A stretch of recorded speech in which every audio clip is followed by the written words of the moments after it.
So, hello, my people. I'm just gonna put that behind me. So, I realized I hadn't put a Dangerous Book for Boys, episode up in a while, and, I thought this was the perfect time because I lit my little, glow stick up, which is now, looks like it's fading. Pretty awesome. I've had this for a really long time. Anyway, but, hopefully you can see me good enough. And, so I was really bored, so I cleaned my room, and I made a little fort right there. You can't really see it all that well, but yeah, so there's a fort behind me, and I thought, why not? Perfect scenery. So, hold on. Awkward angle, sorry. This week is... Last week is 5 knots, everybody should know. Questions about the world, part 1. So, this is another reading portion. But next week, let's see what next week looks fun. Yeah, that looks fun. So, here's another boring session. So, yeah. Okay, so the first one is, why is a summer day longer than a winter day? You will find out. Why is a summer day longer than a winter day? In Australia, the shortest day is June 21st, and the longest falls on December 21st. In the northern hemisphere, June 21st is midsummer, and midwinter falls on December 21st. Christmas in Australia is a time for barbecues on the beach. Cool. Although the North Pole points approximately at the star Polaris, the Earth's axis is tilted 23.5 degrees in respect to the path it takes around the sun. So there's a picture of that if you want to see. Sorry.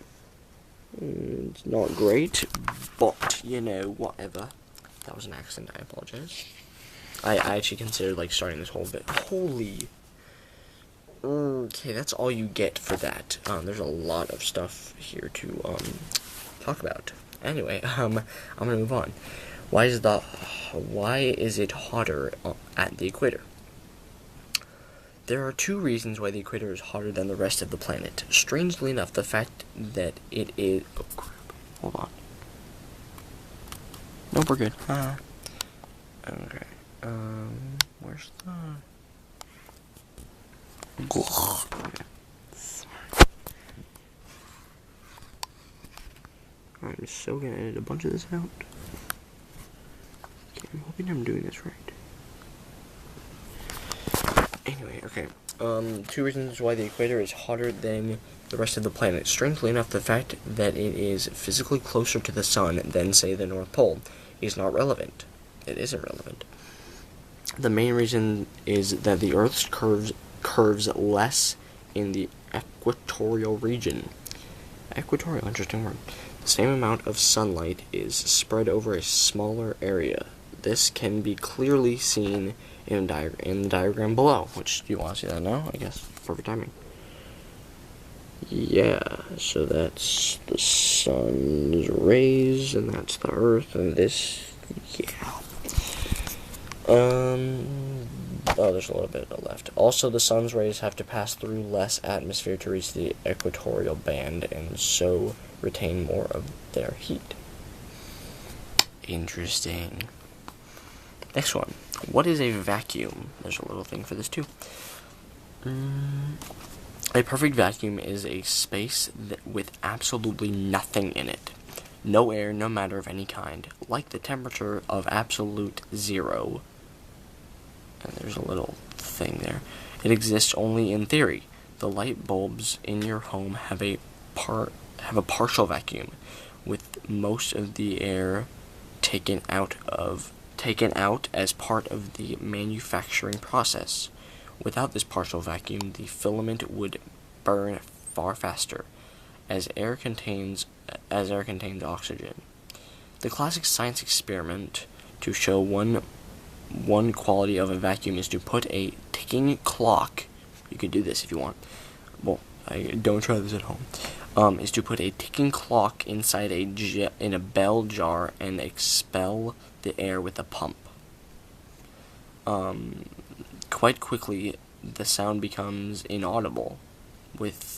Without air molecules to carry sound vibration, there can be no sound.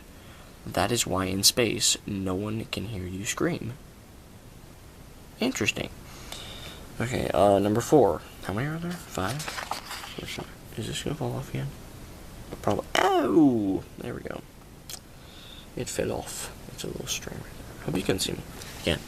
Yeah, there are 5. Okay, so next one is what is latitude and longitude? The Earth is a globe. The system of latitude and longitude is a man-made system for identifying a location anywhere on the surface. Ball anywhere around. Latitude takes the equator as a line of 0. You can cut the world in half at that point. You would have a horizontal plate. The center point of that plate is at 90 degrees to the poles above and below it. Yeah. So here.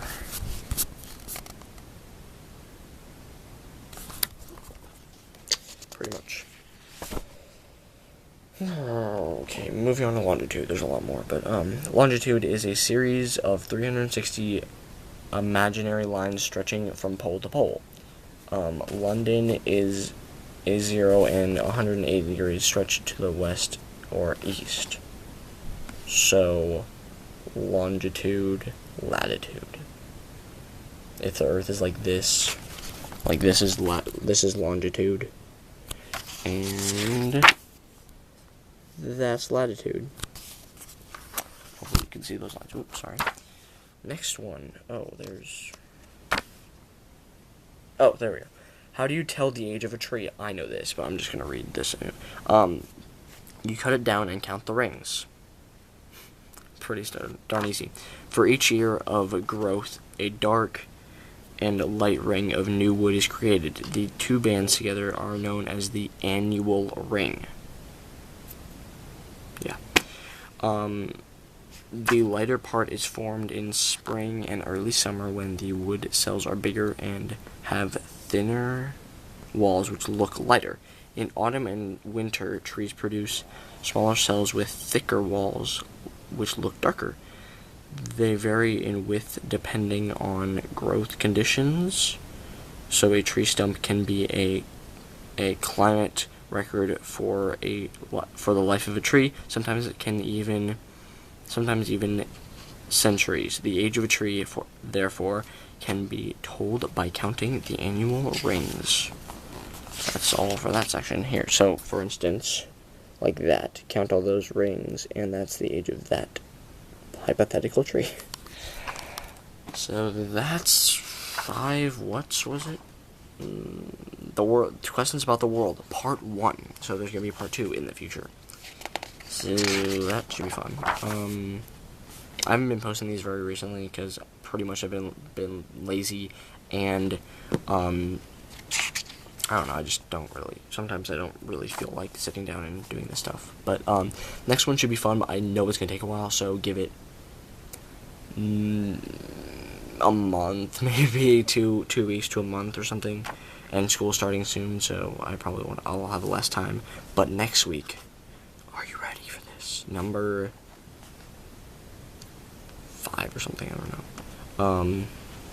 Number whatever is making a battery. Dun, dun, dun. Yeah, so that's gonna be interesting. Okay, anyway, see you next whenever. Bye.